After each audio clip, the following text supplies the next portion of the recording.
It is still a place few people will ever see in their lives, but the effects of what is happening now in the Arctic are reaching out to every one of us, no matter where we live on the planet.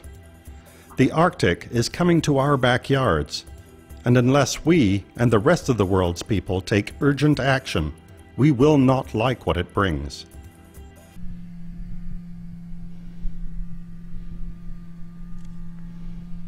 The more one realizes that this whole area is ultimately in huge threat, I need to work out a way of creating a sculpture that will just show the problems ahead.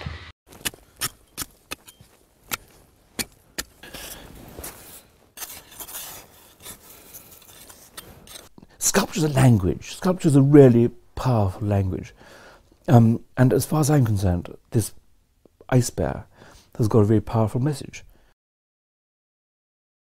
To sculpt the Arctic, the beauty of the Arctic is one thing, but to sculpt the problem hanging over the Arctic, climate change, was vital if I was going to make a body of work that was even in any way honest.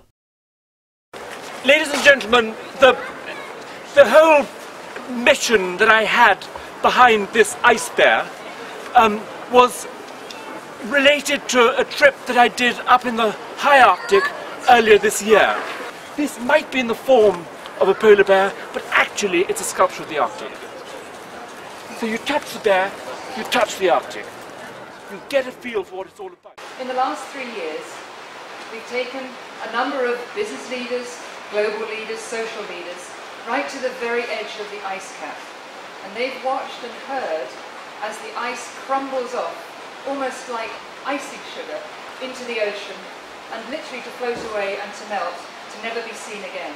100,000-year-old blocks of ice, never to be in existence again. None of them have really grasped the reality, the importance, the urgency, the immediacy of the threat. And they all seem to think that they can get away with something which is far less than nature and people really need to be able to deal and cope with climate change over the next coming years. Climate change is no longer a thing we can believe will happen long time into the future. 3 things are what we need to have: ambition from developed countries, emission reductions, funding for action in developing countries, and action commitment in developing countries. If we see those 3 come together, then we will also get the rest of the elements, I'm sure.